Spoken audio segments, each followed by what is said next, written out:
जैसा कि आप सब लोग जानते हैं कि आजकल देश एक अलग परिस्थिति के दौर में से गुजर रहा है। बहुत लंबे अरसे के बाद कश्मीर घाटी में अमन चैन की स्थापना हुई थी और यहां तक कि मैं कह सकता हूं कि एक लोकतांत्रिक सरकार बनने का रास्ता खुला था। पूरे देश दुनिया से बड़ी संख्या में पर्यटक कश्मीर की वादियों में आकर के परिवार के साथ, साथियों के साथ घूमने के लिए आ रहे थे। लेकिन कुछ लोगों को और हमारे पड़ोसी देश को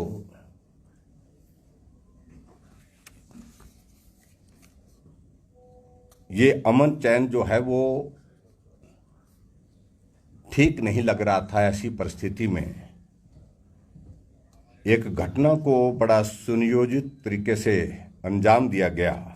22 तारीख को पहलगांव, जो एक इंटरनेशनल टूरिस्ट डेस्टिनेशन है,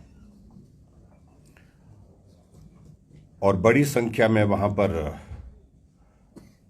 निर्दोष लोगों की हत्या हुई है।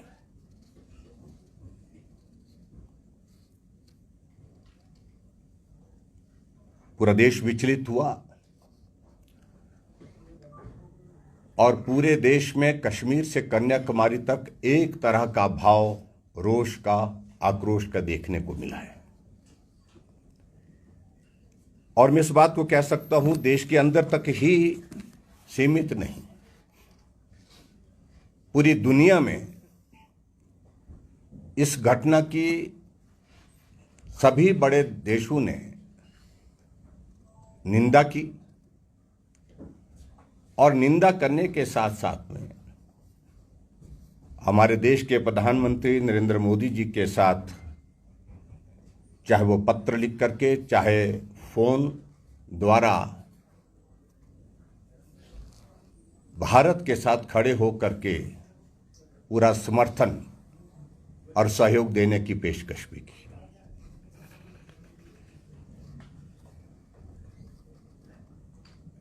मैं उन सभी परिवारों के प्रति अपनी संवेदना व्यक्त करता हूं जिन्होंने अपने परिवार के सदस्य खोए हैं।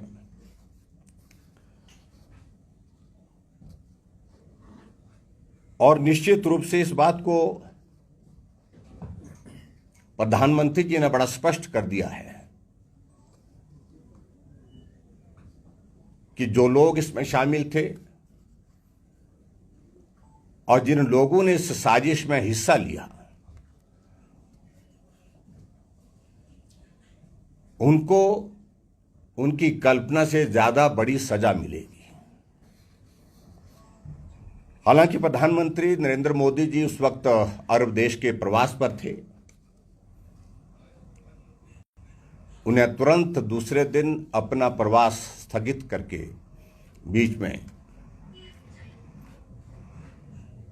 भारत लौटना उचित समझा और लौटने के पश्चात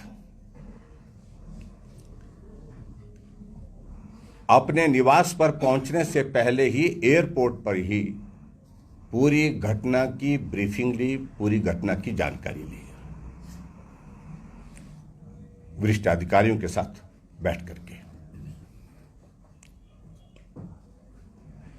केंद्रीय गृह मंत्री अमित शाह जी जिस दिन घटना घटित हुई उसी दिन ही श्रीनगर के लिए रवाना हो गए और श्रीनगर रवाना होने के साथ साथ में दूसरे दिन पहलगांव, जहां यह घटना घटित हुई, वहां पर भी जाकर के आए मौके पर। और उसके साथ साथ में उन्होंने इस बात को भी सुनिश्चित किया कि परिवार के लोगों को वहां पर मिलने का जिनसे संभव हो पाया उनसे भी मिले, और पर जो जिनकी दुखद मृत्यु उस घटना में हुई थी, उनके शव को उनके परिवार तक पहुंचाने का भी इंतजाम किया।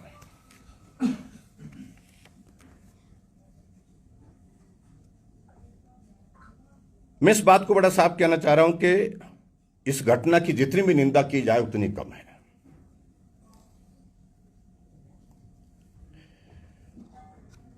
और उसके बाद जो सिलसिलेवार मुझे लगता है कि उस सारी चीज को कहने की आवश्यकता नहीं कि कैबिनेट कमेटी ऑन सिक्योरिटी,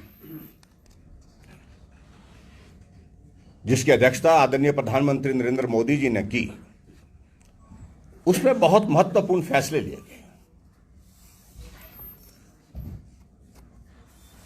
और उसमें सबसे बड़ा इंपॉर्टेंट जो पार्ट था वो जो सिंधु ट्रीटी, वाटर ट्रीटी का, उस पर फैसला होने के साथ साथ में भारत के अंदर जितने भी पाकिस्तान नेशनल्स हैं उनको तुरंत वापिस जाने के लिए कहा गया। और इसके अलावा और भी चीज़ों को लेकर के जो फैसले लिए, उसमें पाकिस्तान का वीज़ा, पाकिस्तान के लोगों के जो वीज़े के लिए अप्लाई किया था उनका वीज़ा कैंसिल करने का फैसला लिया। और उसके बाद पाकिस्तान दूतावास में भी जो कर्मचारियों की संख्या को बहुत कम किया गया। और उसे एक संदेश जाता है कि हमारी सरकार बहुत गंभीर है सारे विषय को लेकर के। मैं एक बात जरूर कहना चाहता हूं कि पाकिस्तान को ये समझ लेना चाहिए, चाहे वो 1965 की वॉर जिसमें उन्होंने एक साजिश की थी, षड्यंत्र किया था,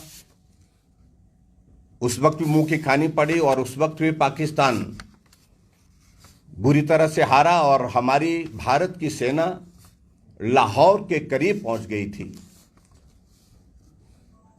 लेकिन भारत अमन चैन में विश्वास करने वाला देश है और उसके बाद ताशकंद समझौते के अंतर्गत जो है वो सारी चीजें, जिसमें मुझे लगता है कि डिटेल में कहने की आवश्यकता नहीं हुई, और इस उम्मीद के साथ कि सुधरने का अवसर देना चाहिए। और उसके बाद दूसरी घटना 1971 में जब पाकिस्तान ने दूसरा एक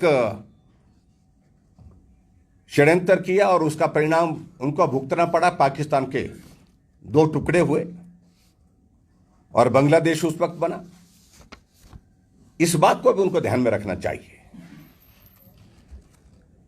और उसी तरह से आगे बढ़कर के मैं ये भी कहना चाहूंगा कि 1999 में कारगिल की चोटी पर घुसपैठ करके वहां पर एक और साजिश की थी, जिसका भी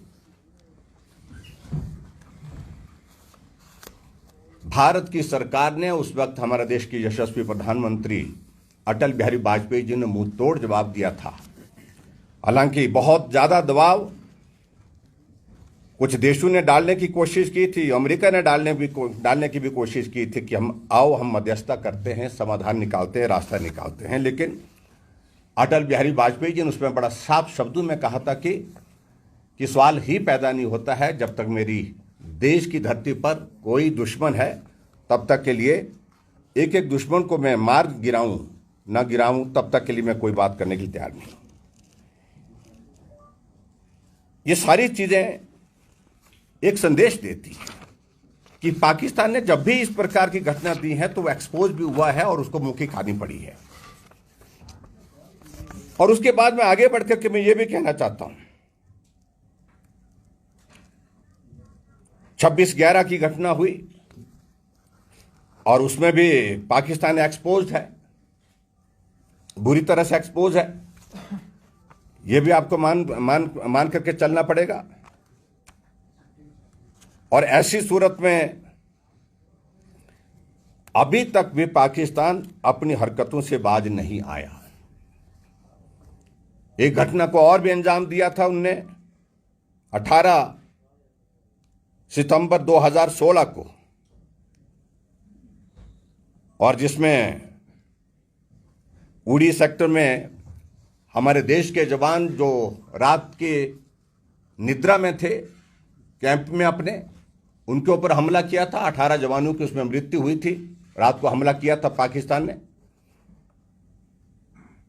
और उसका जवाब जो है हमारे वर्तमान प्रधानमंत्री नरेंद्र मोदी जी ने 28 और 29 सितंबर को सर्जिकल स्ट्राइक के रूप में पीओके में जो है वो उनकी क्या स्थिति की, इस सारी बात को भी पूरा देश जानता है, पूरी दुनिया जानती है। और उसके बाद एक और घटना 14 फरवरी 2019 को पुलवामा में घटना हुई, जहां बहुत बड़ा विस्फोटक यानी कि आरडीएक्स का एक्सप्लोजन किया गया, जिसमें 40 हमारे सीआरपीएफ के जवान मारे गए थे। और उस सारी चीज का मुंह तोड़ जवाब दिया गया था। बालाकोट में जो है एयर स्ट्राइक हुई थी, जिसमें 300 से ज्यादा पाकिस्तान के जो आतंकवादी और उनको ट्रेनिंग देने वाले जो पाकिस्तान आर्मी के अधिकारी थे, उनकी मृत्यु हुई थी। मैं सारी चीज को लेकर इसलिए कह रहा हूं कि भारत के साथ पाकिस्तान ने जब भी प्रयत्न किया इस प्रकार से षड्यंत्र करने का, तो उसको मुंह की खानी पड़ी है। और मित्रों,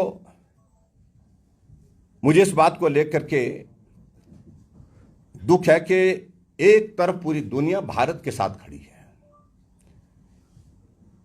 और भारत का हर नागरिक खड़ा है, बेसब्री से इंतजार कर रहा है कि जो घटना 22 तारीख को पहलगांव में घटित हुई है, उसका मुंह तोड़ जवाब देना चाहिए। दूसरी तरफ कांग्रेस पार्टी और कांग्रेस पार्टी के नेता की मानसिकता पर सचमुच में हमें हैरानी होती है, जिस प्रकार का व्यवहार उनका आजकल के इन दिनों में चल रहा है। जब देश ऐसे बड़े एक संकट के दौर में से गुजर रहा है,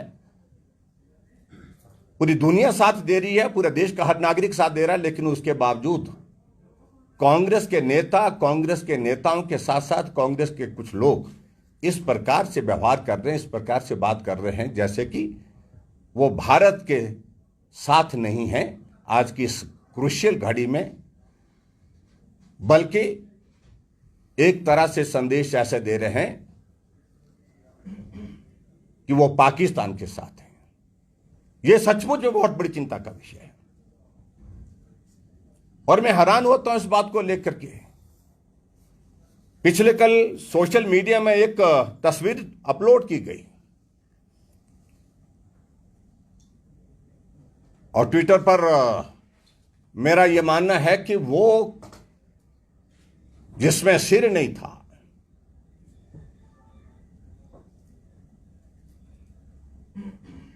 हमारी जानकारी के मुताबिक वो राहुल गांधी की सहमति के बिना नहीं हुई है।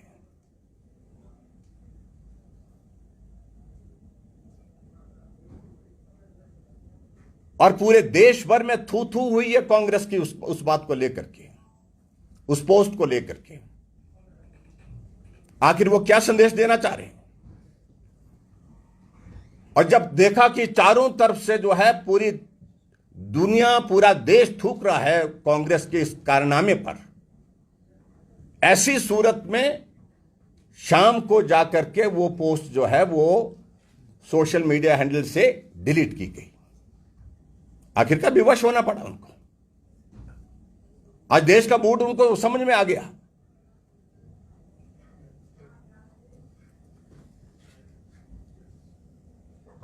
घटना घटित हुई, ऑल पार्टी मीटिंग हुई।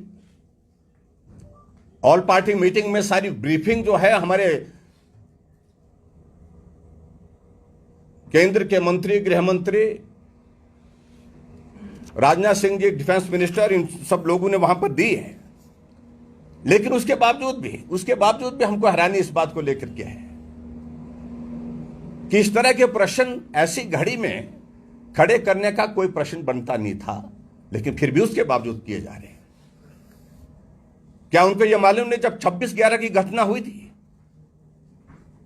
26/11 की घटना जब हुई, जब एनएसजी की टीम जो है, जो ट्रुप जो है वो दिल्ली से रवाना होना था एयरपोर्ट से मुंबई के लिए, क्योंकि वहां पर हाथ खड़े हो गए थे एक तरह के सिक्योरिटी फोर्सेस के। ये स्थिति बन गई थी, समझ में नहीं आ पा रहा था क्या किया जाए। अफरा तफरी का एक माहौल था। एयरपोर्ट पर 1.5 घंटे तक उस वक्त के वहां के जो देश के जो गृह मंत्री, केंद्र के गृह मंत्री उस वक्त के शिवराज पाटिल ने प्लेन को होल्ड किया और 1.5 घंटे तक इंतजार करने के बाद वो फ्लाइट गई और वहां एक एक पल पल में आदमी मारा जा रहा था। एक एक पल पल में बस वहां पर उस समय का कितना महत्व था। गोलियों से कितने लोग छलनी हो गए उसके बाद। ये सारी बात का जवाब नहीं है। और ऐसी सूरत में मेरा यह कहना है कि कांग्रेस को इन सारी बातों से बाज आना चाहिए। और खास तौर से हिमाचल प्रदेश की अगर मैं स्थिति देखूं, हिमाचल प्रदेश में मैं देख रहा था कि कांग्रेस के 2 मंत्री हैं जिनका ना मुख्यमंत्री को वो पूछते हैं और ना मुख्यमंत्री उनको पूछने की स्थिति में है। एक मंत्री जो है वो जिनका इस देश के साथ, देश की संस्कृति के साथ, देश के सैनिकों के साथ जिस प्रकार से अपनी भावनाएं व्यक्त करनी थी, जो लोगों की मृत्यु हुई है उनके साथ भावनाएं व्यक्त करनी थी, वो आखिरकार क्या किया जा रहे हैं।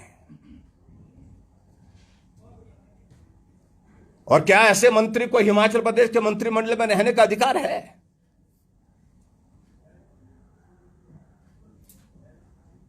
जो देश की भावनाओं के खिलाफ बोल रहे हैं, देश की सरकार के खिलाफ, समझ में आता है पॉलिटिकल आप स्टेटमेंट दीजिए, लेकिन देश की सेना के खिलाफ, देश की सिक्योरिटी एजेंसीज के खिलाफ ऐसी टिप्पणियां कर रहे हैं जैसे कि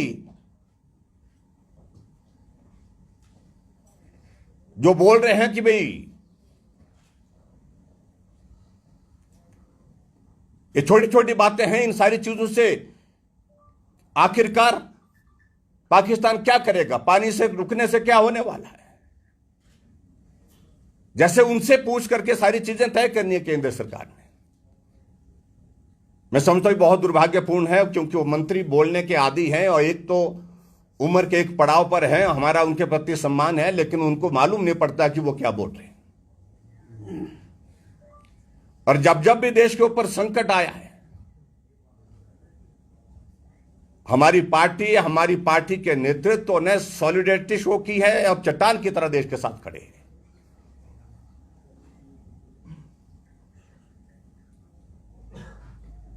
और इस बात को भी आप जानते हैं कि एक बार अटल बिहारी वाजपेयी जो विपक्ष के नेता थे, उनको देश का पक्ष रखने के लिए जो है वो भेजा गया कांग्रेस की सरकार के दौरान। ऐसे भी दौर रहे हैं। और आज कांग्रेस पार्टी का नेतृत्व किस प्रकार का हो गया।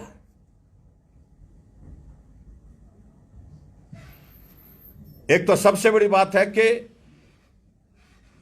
ये देवभूमि हिमाचल प्रदेश, मैं देख रहा हूं कि जनभावनाओं को जब हम मीडिया, सोशल मीडिया के माध्यम से देखते हैं, ये पूरी तरह से चट्टान की तरह नरेंद्र मोदी जी के साथ खड़ा है, देश के साथ खड़ा है, देश के सैनिकों के साथ खड़ा है और उन परिवारों के साथ खड़ा है जिन परिवारों ने अपने परिवार के सदस्य खोए हैं।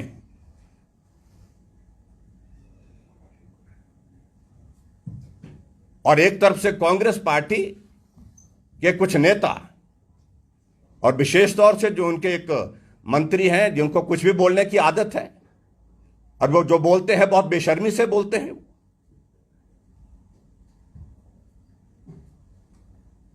और जिस तरह से उन शब्दों का इस्तेमाल किया है, मैं उन शब्दों को दोहराना नहीं चाहता, लेकिन बहुत दुर्भाग्य है कि हिमाचल प्रदेश की सरकार में ऐसे भी मंत्री हैं, जब देश एक बहुत बड़े संकट के दौर में से गुजर रहा है, पूरे देश और पूरा दुनिया देश के नेतृत्व के साथ खड़ा है, चट्टान की तरह खड़ा है, उसके बावजूद वो टिप्पणी किए जा रहे हैं।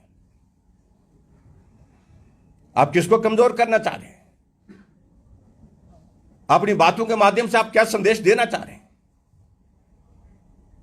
और मैं यही कहता हूं, आपके माध्यम से मैं मुख्यमंत्री जी से आग्रह करूंगा, कांग्रेस पार्टी के नेतृत्व से भी आग्रह करना चाहता हूं, ऐसे मंत्री को मंत्रिमंडल में रहने का कोई अधिकार नहीं होना चाहिए। संविधान की व्यवस्था के अनुसार जो देश के खिलाफ बोले, देश की सेना के खिलाफ बोले, देश की ऐसी भावनाओं के खिलाफ बोले, मैं समझता हूं कि ऐसी सूरत में ऐसे मंत्री को कोई अधिकार नहीं रहना चाहिए मंत्रिमंडल में। और मुख्यमंत्री इस सारी बात का संज्ञान ले और संज्ञान लेने के साथ साथ उचित कार्यवाही करे। मित्रों, आज के इस पत्रकार वार्ता में विशेष तौर से मैं सिर्फ यही कहूंगा,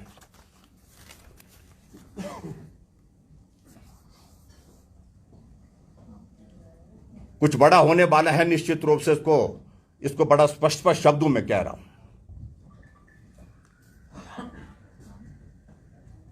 पिछले कल प्रधानमंत्री जी ने जो बैठक की आर्मी के अधिकारियों के साथ,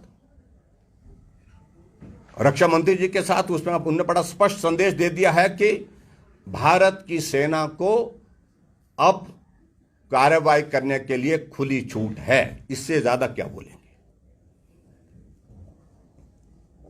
और यह भी स्पष्ट कर दिया कि कार्रवाई कब करनी है, क्या करनी है, कहां करनी है, यह फैसला सेना करेगी।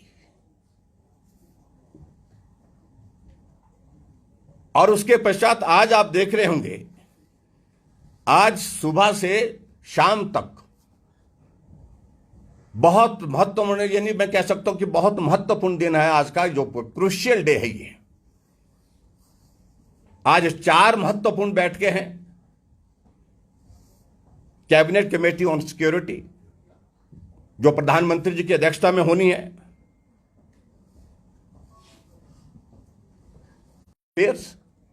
यह भी बैठक रखी है, जिसको CCPA बोलते हैं, जो ये भी प्रधानमंत्री जी की अध्यक्षता में होने वाली है। और एक और meeting cabinet committee on economic affairs, ये भी प्रधानमंत्री जी की अध्यक्षता में होने वाली है। और उसके बाद कैबिनेट की बैठक, यानी कि आज 4 महत्वपूर्ण बैठकें हैं। इन महत्वपूर्ण बैठकों के बाद आप इस बात को आप मान करके चलिए कि भारत अब हर तरह से तैयारी के लिए आगे बढ़ चुका है। और मैं देवभूमि हिमाचल प्रदेश की ओर से देश के यशस्वी प्रधानमंत्री नरेंद्र मोदी जी को शुभकामनाएं देता हूं। और पूरा देवभूमि हिमाचल प्रदेश चट्टान की तरह उनके साथ खड़ा है। और निश्चित रूप से पाकिस्तान को अब की बार इस प्रकार का सबक मिलेगा जिसको वो कई जन्मों तक भूल नहीं पाएगा। और मेरा इसके बाद सिर्फ एक ही बात को लेकर के जरूर आग्रह है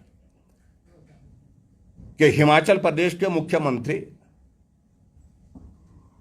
विशेष तौर से अपने प्रदेश के अंदर इस बात को सुनिश्चित करें कि उनके मंत्रिमंडल के जो उनके मंत्री हैं, उनके साथी हैं, उनकी जुबान पर लगाम लगाए।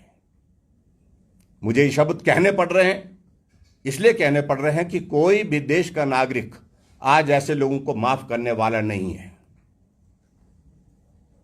तो यही मुझे आप सबके बीच में कहना था। आज के विषय को लेकर के मेरा विषय बड़ा स्पेसिफिक था और आप सब आए, आप सबका बहुत बहुत धन्यवाद। Thank you very much. Sir, opposition लगातार सवाल उठा रहा है कि देश के प्रधानमंत्री जब विदेशी दौरे से आए थे, उसके बाद जब मीटिंग एयरपोर्ट से की, उसके बाद बिहार चुनाव के लिए गए, उन्हें हालांकि राष्ट्र को संबोधित करना चाहिए था। किस तरह देखते इस तरह की बयानबाजी इस समय पर? देखिए, इस बात को लेकर के मुझे लगता है कि कोई बात नहीं। वहां से भी एक तरह का राष्ट्र को ही संबोधित किया है। जो संदेश दिया है, कार्यक्रम निर्धारित था और ऐसे भी नहीं हमको मान करके चलना चाहिए कि इस घटना के बाद के केंद्र के हमारे प्रधानमंत्री जी के शेड्यूल को के बारे में मुझे लगता कि इस बारे में चर्चा करने की कोई औचित्य नहीं है। और उनने जो भी कुछ फैसला लिया सारी चीज़ों को लेकर के जो बात उनने राष्ट्र को संबोधित करते हुए कहनी थी, और वो बात बड़ा स्पष्ट शब्दों में उन्होंने कही है वहाँ पर। आप कांग्रेस के नेतृत्व पर सवाल उठा रहे हैं। राहुल गांधी ने भी अपना दौरा जो है स्थगित किया अमेरिका का, वो वापस आए और कश्मीर चले गए। आपकी प्रतिक्रिया प्रधानमंत्री ने? लेकिन मेरा कहना सिर्फ इतना ही है, एक अच्छा उन्होंने एक वो फैसला किया, गए वो, लेकिन उसके बाद किस काम में लग गए वो, इस बात को भी समझने की आवश्यकता है ना। गंभीरता किसी चीज को लेकर के होनी चाहिए। और मैं यहां देख रहा था कांग्रेस के नेता यहां पर शिमला के रिज के मैदान पे कहां से वो प्रदर्शन कर रहे थे, हाथ में तिरंगा झंडा लेकर के। जो मंत्री रहे लोग हैं, कांग्रेस का वरिष्ठ नेता जिसमें मुख्यमंत्री नेतृत्व कर रहा है, उनकी पार्टी की प्रभारी आई थी शायद मेकल में, वो पाटिल कोई मैडम, और तिरंगा झंडा उल्टा चलाया हुआ है, लगाया हुआ है। एक नहीं अनेक लोगों ने लगाया हुआ है। इससे गंभीरता मालूम पड़ती है उनकी। कुछ तो शर्म करनी चाहिए उनको इस सारी बात को लेकर के। मेरे कहने का मतलब है, राहुल गांधी को पूरा देश गंभीरता से नहीं लेता है। वो आज क्या करेंगे, कल क्या करेंगे, किसी को मालूम नहीं है, और खुद भी उनको मालूम नहीं होता है। दो मंत्रियों का आपने जिक्र किया, उनके नाम भी बता देंगे कौन कौन? मैं कह रहा हूं, एक बड़े वरिष्ठ, सबसे वरिष्ठ मंत्री उनके हैं, जिनका नाम जो है चंद्र कुमार जी हैं। उनको भी बोलने की आदत है। इस उम्र में ज्यादा बोलना उचित नहीं होता है। मैं उम्र के हिसाब से उनको इज्जत देता हूं, सम्मान करता हूं, लेकिन अनावश्यक रूप से बोले ऐसी स्थिति में। और दूसरा, एक जो मंत्री जाना जाता है, ट्राइबल के मंत्री, रेवेन्यू मंत्री हैं जगत सिंह नेगी जी, उनको तो आदत है कुछ भी बोलने के लिए। मुझे मालूम नहीं किस कौन अधिकृत करता है उनको प्रेस कॉन्फ्रेंस करने के लिए। देश की सिक्योरिटी पर, सुरक्षा पर जो है वो जैसे अधिकृत होकर के प्रेस कॉन्फ्रेंस कर रहे हैं। मैं समझता बहुत दुर्भाग्य। और उनकी भाषा कभी भी देश हित, समाज हित में, जनहित में हमने देखी नहीं आज तक। ये विधानसभा के रिकॉर्ड में भी आपने देखा होगा किस प्रकार के गाली गलौज के साथ वो अपनी बात कहते हैं, और ऐसी भाषा जो है वो बर्दाश्त नहीं करेंगे। और मुझे लगता है कि मुंहतोड़ जवाब इन लोगों ने दिया है। मैं देखा सोशल मीडिया में जिस प्रकार से उनकी वो जो ट्रोलिंग हुई है, तो उस बात को उनको समझना चाहिए कि जो बोलते हैं तो लोग उनकी बातों पर थू थू करते हैं। ठाकुर साहब, आपने कांग्रेस नेताओं पे बड़े गंभीर आरोप लगा दिए, स्पेशली हिमाचल में भी। तो आपको क्या लगता है कि वो भारत सरकार कोई ऐसा फैसला लेगी, जैसे तीनों सेनाओं को उन्होंने आदेश किए, तो क्या युद्ध की स्थिति पूरी तरह बन चुकी है? नहीं, देखिए, मैं तो एक बात मान करके चलता हूं, मुझे ज्यादा टिप्पणी करने के लिए हम अधिकृत नहीं है, लेकिन जो प्रेपरेशंस जिस दिशा में चल रही है, तो बड़ा कुछ होगा, कुछ बड़ा होने वाला है, ये बात आप निश्चित मान करके चलिए। और पाकिस्तान को जो है वो मुझे लगता है कि अब की बार बहुत बड़ा सबक मतलब जो है वो मिलेगा, इसमें कोई दो राय नहीं। लगातार 7 दिन से सीज फायर का उल्लंघन पाकिस्तान की ओर से किया जा रहा है। हालांकि उनकी आर्मी और तमाम फोर्सेस भी डिप्लॉय हो चुकी हैं, रणनीति उन्होंने भी बना दी। और देखिए, ऐसा है ना कि वो स्ट्रेटजी, वो उनकी स्ट्रेटजी जो होगी वो जाने, लेकिन हमारे देश की ओर से वो स्ट्रेटजी जो है जो बन रही है, मुझे लगता नहीं, हमें पूरा भरोसा, पूरा देश को भरोसा है, पूरी दुनिया को भरोसा है कि जो होगा वो ठीक होगा। और जवाब दिया जाएगा तो ऐसा जवाब दिया जाएगा, मुंह तोड़ जवाब दिया जाएगा। Thank you very much, please.